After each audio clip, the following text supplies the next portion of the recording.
Halo, assalamualaikum warahmatullahi wabarakatuh. Berjumpa lagi dengan saya, si penderita GERD dan anxiety. Gimana kabar teman-teman hari ini?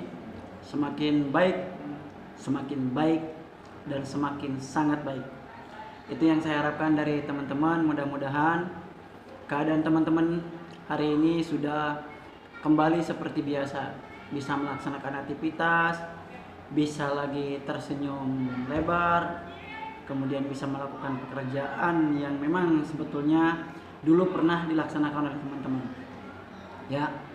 Kemudian yang belum subscribe silahkan di subscribe dulu, bunyikan loncengnya, di like serta di share sebanyak-banyaknya jika video ini dirasa bermanfaat untuk semua orang.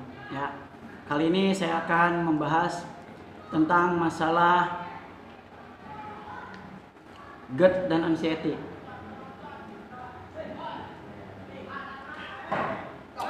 Saya pernah merasakan asam lambung, GERD dan anxiety hampir lebih sekian. Ya. Saya dulu ketika masih menderita asam lambung, GERD dan anxiety ini menjadi seorang pemburu obat. Ya, pemburu obat, pemburu dokter, pemburu alternatif, ya. Nah, tetapi itu semua sekarang sudah tidak terjadi sama saya, ya, karena saya sudah paham betul apa yang saya harus lakukan, ya. Kenapa teman-teman banyak sekali orang yang belum sembuh asam lambung, GERD dan anxiety? Ada yang bilang bahkan bahwa asam lambung itu katanya tidak bisa sembuh, hanya bisa menetralkan saja. Ada juga yang bilang asam lambung itu bisa sembuh dan sudah ada contohnya. Nah, sekarang tinggal teman-teman berpikir, mau mengambil yang mana? Mau yang sudah sembuh atau yang belum sembuh? Kalau misalkan mau yang sudah sembuh, berarti teman-teman harus melaksanakan 3P. Pola pikir, pola hidup, pola makan. Pola makannya seperti apa? Begini teman-teman. Pola makan itu sebetulnya lambung kita itu akan berbeda dengan lambung orang lain. Makanan apapun, kalau misalkan dirasa cocok untuk kita, lanjut, emam. Tetapi kalau misalkan tidak cocok, ya di stop, karena itu akan menimbulkan sensasi. Saya kalau masalah makanan tidak pernah berpikir macam-macam. Begini, makanan ini, contoh, saya makan ini nih, ini steak ya. Kalau misalkan kita berpikir kira-kira ini bagaimana nih sensasinya setelah saya makan ini? Nah, yang terjadi adalah pada makanan dan lambung kita itu akan mengeluarkan sensasi. Tetapi kalau misalkan kita berpikir makanan ini sehat untuk kita dimakan, ya,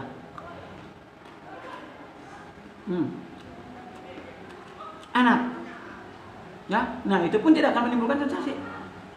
Kalau misalkan menimbulkan sensasi, berarti stop dulu, ya. Jangan sampai dilanjut. Kalau dilanjut, itu mungkin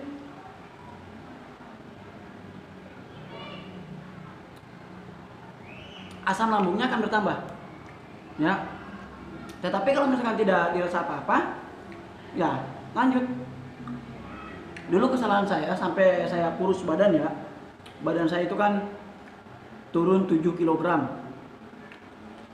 Kesalahannya itu saya pantangannya itu terlalu banyak.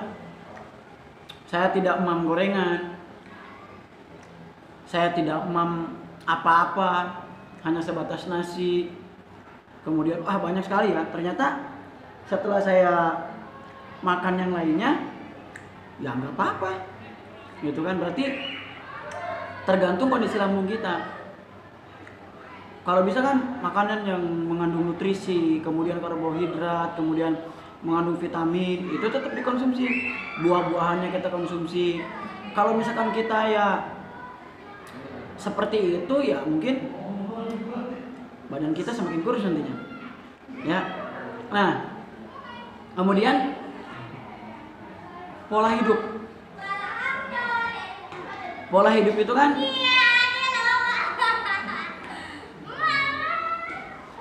nah, pola hidup di sini teman-teman yang masih suka begadang, kemudian pola tidak hidup sehat, ceklah gitu kan. Stop. Kita belajar hargai hidup kita. Ya. Kalau misalkan dirasa kehidupan itu menyenangkan, menggembirakan, tapi tidak merusak badan, ya dilanjutkan. Karena ini merupakan salah satu bentuk teman-teman akan segera sembuh dari asam lambung. Ya. Kalau hidup saya, teman-teman, dulunya memang sangat ya berantakan sekali. Ataupun ya sangat ya luar biasa kacau. Tetapi setelah saya terkena asam lambung ini, saya sedikit-sedikit berubah pola hidup saya. Lebih dihargai istilahnya. Ya. Kemudian yang selanjutnya adalah pola pikir. Ini yang paling penting teman-teman ya. Pola pikir itu kalau misalkan kita pikirannya menerka-nerka, merasakan sensasi. Jadi sensasinya itu memang ada, tetapi kita terlalu dirasakan gitu kan. Akhirnya sensasinya itu akan bertambah teman-teman. Terus bertambah dan terus bertambah. Ya, tidak akan selesai itu. Tetapi begini, saya pola pikir itu ada beberapa macam yang saya terapkan. Pertama, saya adalah kontrol pikiran. Nah, kontrol pikiran di sini adalah saya membiasakan dengan sensasi.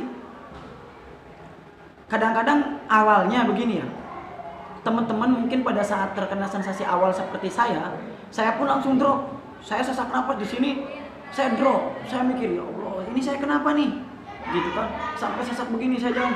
Nah, itu berarti kita menghayati sensasi itu. Tetapi kalau misalkan kita tetap fokus melakukan aktivitas kita, melaksanakan kerjaan kita, walaupun ada sensasi, lama-lama itu sensasi itu akan nyerah teman-teman, jujur saja. Ya. Misalkan teman-teman nih begini. Misalkan bangun pagi biasanya kan ya, orang setelah tidur itu enak ya, istirahat cukup. Nah, bangun pagi biasanya tuh ada sesak napas, jantung berdebar-debar, bener nggak? Saya dulu gitu loh. Awas kamu, masih begitu, awas. Saya begitu ya, sesak nih. Oh, udah gak enak. Saya minum air hangat. Nah, kemudian saya lakukan aktivitas biasa. Kalau kita termin tersebut merasakan sensasi itu, ya sensasinya akan semakin kuat. Tetapi kalau misalkan kita stop, kita lakukan aktivitas, sensasi itu tidak akan ada teman-teman. Insya Allah gitu kan.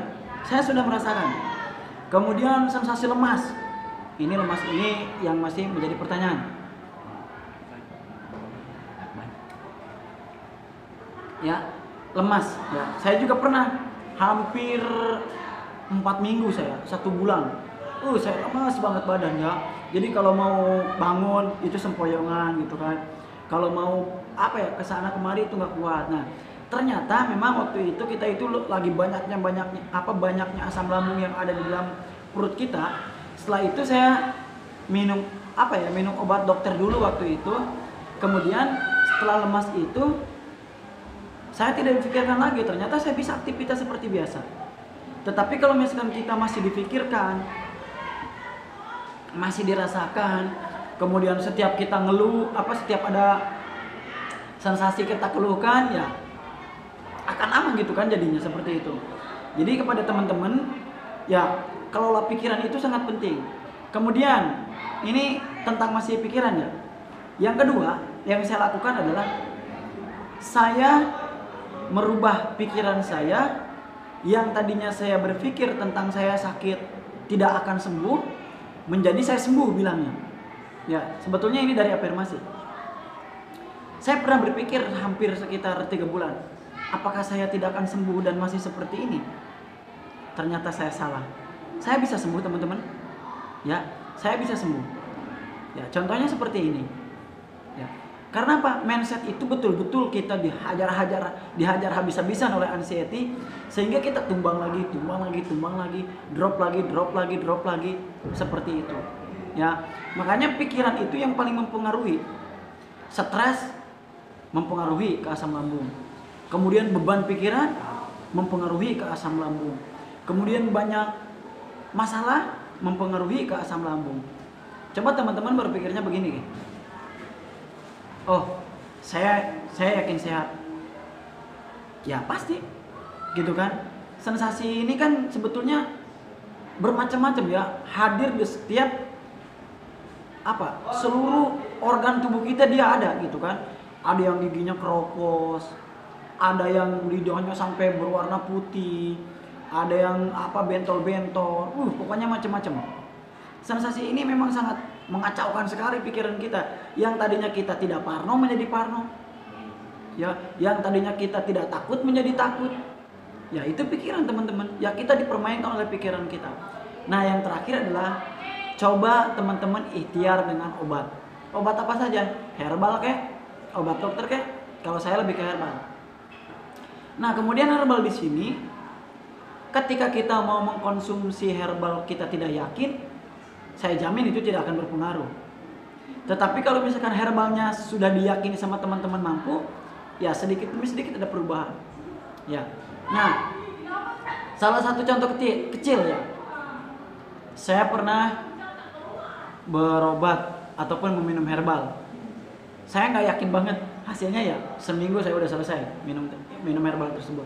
Tetapi kalau kita yakini kita akan sembuh, ya insya Allah kita akan sembuh. Yang termudah kan resepnya Zaidul Akbar itu kan sangat mudah ya.